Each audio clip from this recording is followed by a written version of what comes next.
नमस्कार मित्रों चलिए थोड़ा सा लीक से हटकर एक और साहित्यकार को याद कर लें, क्योंकि ये हमारे इतना ख़जाना है हमारे साहित्य के पास, साहित्यकारों का दिया हुआ और उनके जीवन के बारे में अलग अलग तरह के जो प्रकरण हैं, वो हमें नई नई ऊर्जा प्रदान करने लगते हैं। अब सबसे बड़ी बात ये थी कि इन लोगों ने बरसों बाद भी, दशकों बाद भी और लगभग 1.5 शताब्दी के बाद भी हमारी जो साहित्यिक जो सोच है, हमारी जो सृजनशील सोच है, उसको कुंद नहीं होने दिया। उसको नई नई रास पकड़ाते रहे, जैसे थमाते रहे कि ये देखो ज़िंदगी ये होती है, लिखा ऐसे जाता है। और कई बार तो ऐसा लगता है कि अगर सीखना हो मित्रों सृजन का सिलसिला, तो इनसे बढ़कर बड़ा कोई टीचर नहीं है। अगर आप इनके जीवन से ही गुज़र लें, एक बार ज़िंदगी से ही गुज़र लें, तो आपको पता लग जाएगा ज़िंदगी जो है या लेखन जो है ये किन किन मार्गों से होकर गुज़रता है, और जो लेखन की ज़िंदगी में क्या क्या बाधाएं आती हैं, क्या क्या एक रेसेस हमें पार करनी पड़ती हैं। बाधाएं होती हैं ना रेस में, आप जानते हैं, तो वो छलांग लगा के पार करनी पड़ती हैं। तो क्या क्या ऐसा आता है, व्यवधान आते हैं जिनसे गुज़रना बड़ा ज़रूरी होता है। मुंशी प्रेमचंद की ज़िंदगी हमारे सामने है, तो उसमें बहुत सारी अलग अलग घटनाएं हैं ऐसी जिनसे बहुत कुछ सीखा जा सकता है। मसलन ये व्यक्ति 3 नामों से लिखता रहा। अब ये इन्होंने कोई जासूसी उपन्यास तो लिखे नहीं कि नाम बदल कर लिखेंगे तो ज़्यादा बिक जाएंगे, ऐसी तो नौबत ही नहीं आई, बिकने का सवाल ही पैदा नहीं होता, खुद बिक गए।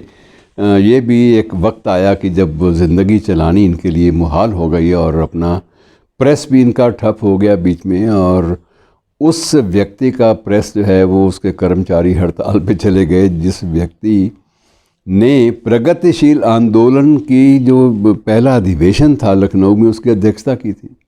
इतना प्रगतिशील व्यक्ति और उसका अपने ही कर्मचारी हड़ताल पर जाने पर मजबूर। लेकिन उनकी आर्थिक स्थिति ऐसी थी मित्रों कि जिस सोपान तक वो जा चुके थे, वहाँ पर पहुँचकर भी वो आर्थिकता को, अपनी व्यक्तिगत आर्थिकता को संजो कर नहीं रख पाए, संभव नहीं था। एक ही बात हो सकती थी कि या तो अपने जो सिद्धांत हैं लेखनी के या कलम के, या जो जीवन दर्शन है, या जो लिखने का दर्शन है, या तो उससे समझौते कर लेते या उससे कंप्रोमाइज़ करते, और उसके बाद वो 4 पैसे उस वक्त लोगों ने कमाए भी, साहित्यकारों के पास 4 पैसे तब के कमाए हुए काफ़ी देर उनके चल भी गए। लेकिन इन लोगों के साथ नहीं चल पाए क्योंकि इन्होंने ज़िंदगी में कभी भी छोटे छोटे हितों के लिए, छोटे छोटे आर्थिक लाभ के लिए समझौते नहीं किए। 3 नामों से लिखते थे श्रीमान जी, नवाब राय, धनपत राय और प्रेमचंद।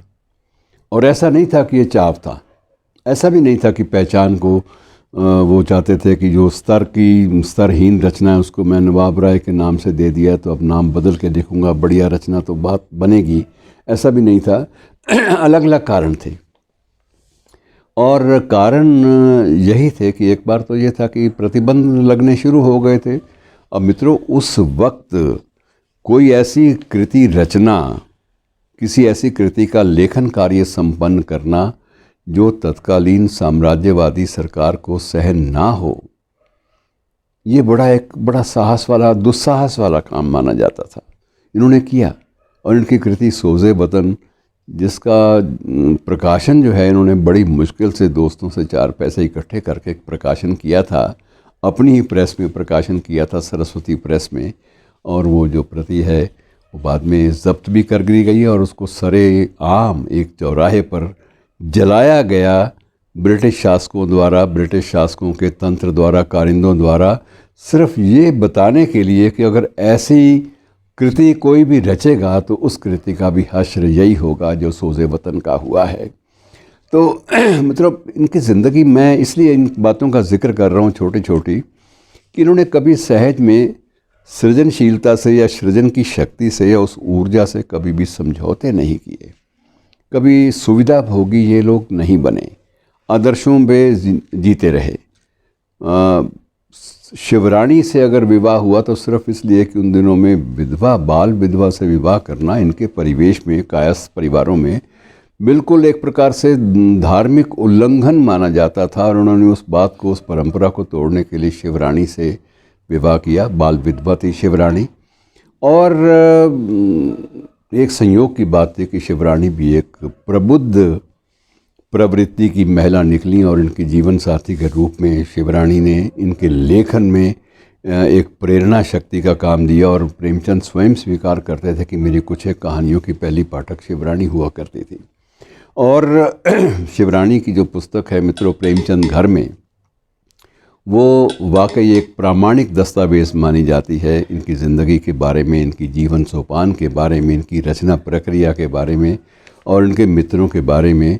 जो जो विवरण शिवरानी ने दिए वो अद्भुत रूप से चर्चा का विषय भी बने और उन्हें प्रामाणिक माना गया, क्योंकि उसमें ऐसा कुछ नहीं था। शिवरानी का ये उद्देश्य ये नहीं था कि वो अपने पति को बहुत ज़्यादा महिमा मंडित करना चाहती थी। वो सिर्फ सच्चाई बयान कर रही थी और सच्चाई यही थी कि ये एक महान कद्दावर लेखक थे और जिनकी लेखनी का अपना अंदाज़ था। मित्रों कभी कभी ये भी इनके प्रमाण जो मिलते हैं उनमें ये भी मिलता है कि कुछ नोट्स बनाते थे किसी भी उपन्यास या कहानी को रचने से पहले, और कई बार ये नोट्स अंग्रेज़ी में भी बनाते थे। जितना भी जल्दी छोटे छोटे नोट्स सांकेतिक भाषा में जिस भाषा में बना सके बना लेते थे। और कि बहुत सी चीज़ें, अधिकांश कृतियाँ जो हैं वो उर्दू में लिखी गई। और स्वयं इनके ऊपर सबसे ज़्यादा शोध करने वाले जो गोयनका जी हैं, कमल किशोर गोयनका, उन्होंने स्वयं हमें इनके हस्तलिखित प्रतियों के कुछ एक नमूने भी भेजे कि इस ढंग से हाथ से लिखा करते थे ये देश के महान लेखक। और 11 उपन्यास मित्रों, 300 के लगभग कहानियाँ, और उसके बाद इनकी जो सबसे बड़ी जो संपदा मानी जाती है वो है इनका पत्र व्यवहार। मुंशी दया कृष्ण निगम के साथ और अन्य मित्रों के साथ और अन्य साहित्यकारों के साथ, जैनेन्द्र जी के साथ जो इनका पत्र व्यवहार है मित्रों वो बड़ा अद्भुत है, अपने आप में एक साहित्य है। और तत्कालीन साहित्यिक प्रवृत्तियों का एक पूरा इतिहास, पूरा दस्तावेजीकरण उन पत्रों के माध्यम से मिल जाता है। और उसके बाद इनके लेख, फिर हंस नामक पत्रिका का प्रकाशन, और उस पत्रिका के प्रकाशन में भी हर मामले में घाटा, आर्थिक रूप से हमेशा बोझ लादे रहते थे, लेकिन लेखन को कभी थमने नहीं दिया और कलम को कभी भी रुकने नहीं दिया। ये सबसे बड़ी बात थी मित्रों।